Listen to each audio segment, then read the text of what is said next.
Chapter 8. Mind the Gap, and also the hairy guy with the axe. Back in school, I loved ending stories that way. It's the perfect conclusion, isn't it? Billy went to school, he had a good day, then he died. The end. It doesn't leave you hanging, wraps everything up nice and neat. Except in my case, it didn't. Maybe you're thinking, oh, Magnus, you didn't really die, otherwise you wouldn't be narrating this story. You just came close. Then you were miraculously rescued, blah, blah, blah. Nope, I actually died.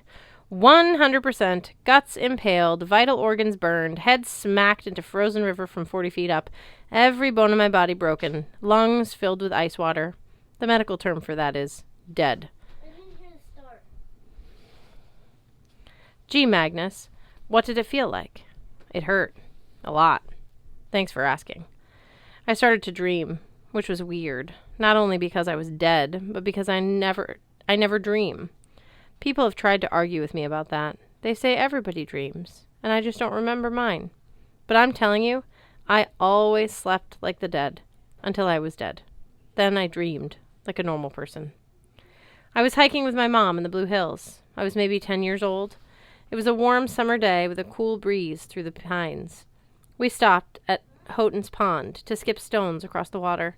I managed 3 skips. My mom managed 4. She always won. Neither of us cared. She would laugh and hug me, and it was enough for me. It's hard to describe her. To really understand Natalie Chase, you had to meet her. She used to joke that her role model was Tinker Bell from Peter Pan. If you can imagine Tinker Bell at age 30-something, minus the wings, wearing flannel, denim, and Doc Martens, you've got a pretty good picture of my mom. She was a petite lady with delicate features, short blonde pixie hair, and leaf green eyes that sparkled with humor. Whenever she read me stories, I used to gaze at the spray of freckles across her nose and try to count them. She radiated joy. That's the only way I could put it. She loved life.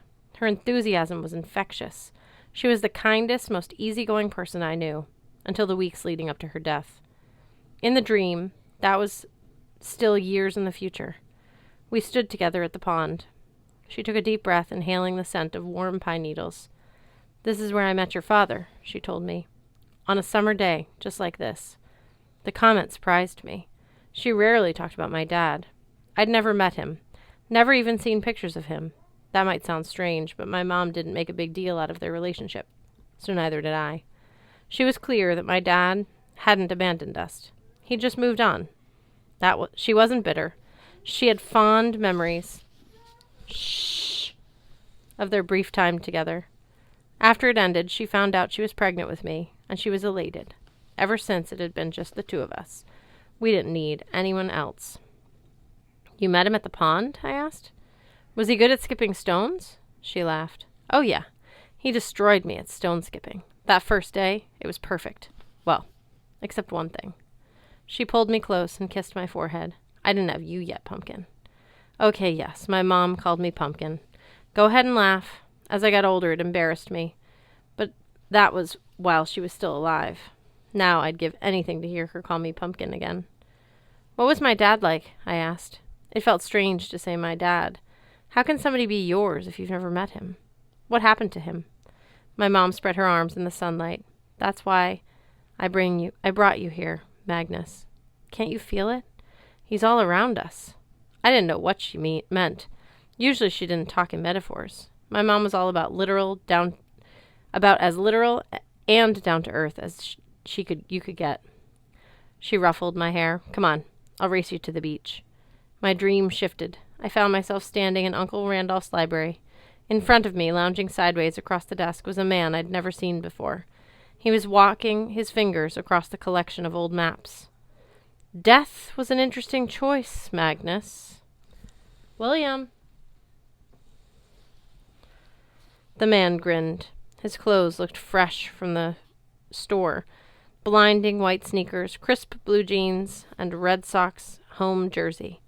His feathery hair was a mix of red, brown, and yellow, tousled in a fashionable "I just got out of bed and I look this good" sort of way. His face was shockingly handsome. He could have done ads for aftershave in men's magazines, but his scars ruined his perfection.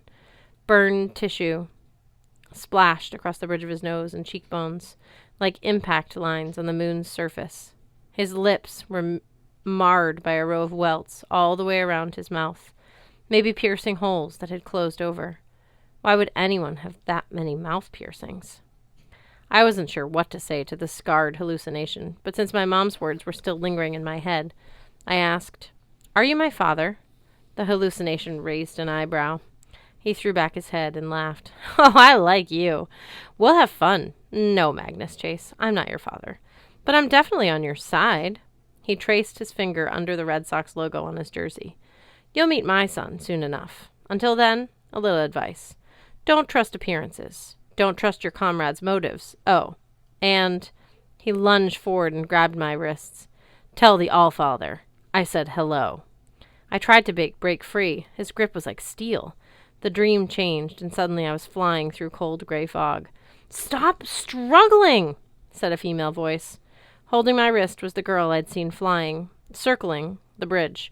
She charged through the air on her nebulous horse, pulling me along at her side like I was a sack of laundry. Her blazing spear was strapped across her back. Her chainmail armor glinted in the gray light. She tightened her grip. "Do you want to fall into the gap?" I got a feeling she wasn't talking about the clothing store.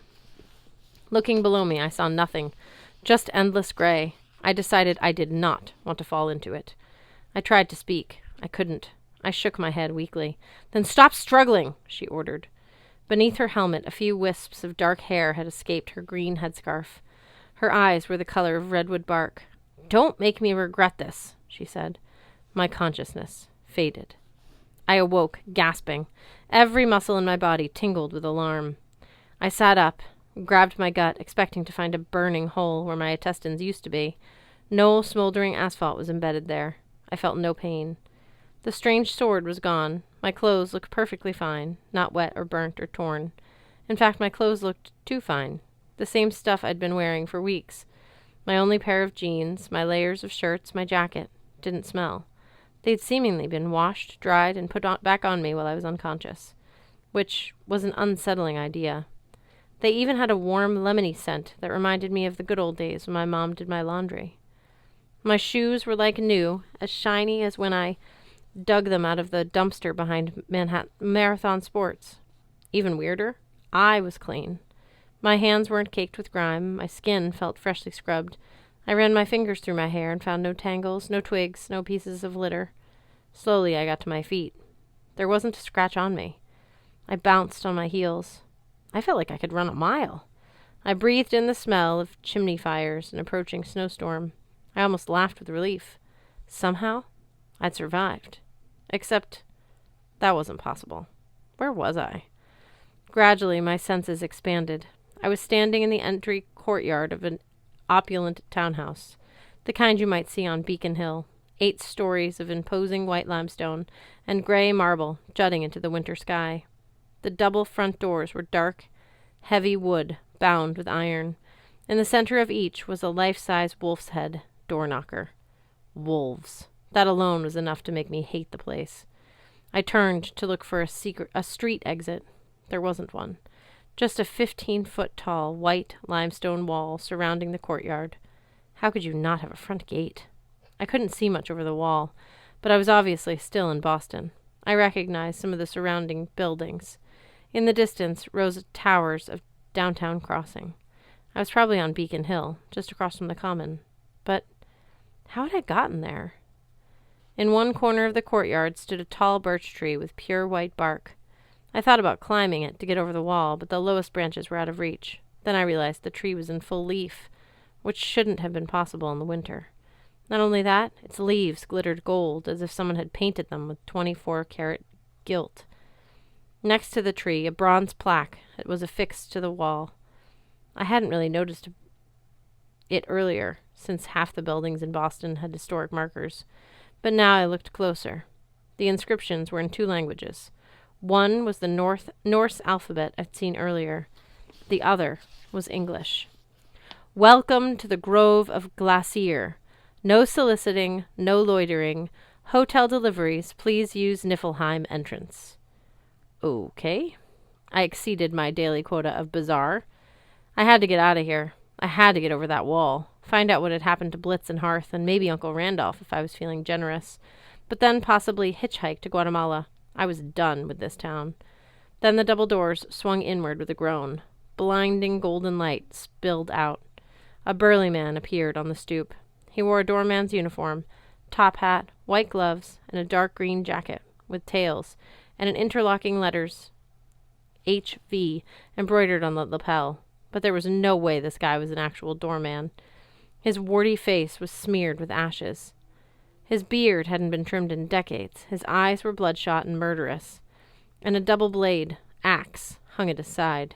His name tag read, Hunding, Saxony, valued team member since 749 CE. Sorry, I stammered. I must, wrong house. The man scowled. He shuffled over and sniffed me. He smelled like turpentine and burning meat. Wrong house? I don't think so. You're just checking in. What? You're dead, aren't you? The man said. Follow me. I'll show you to registration.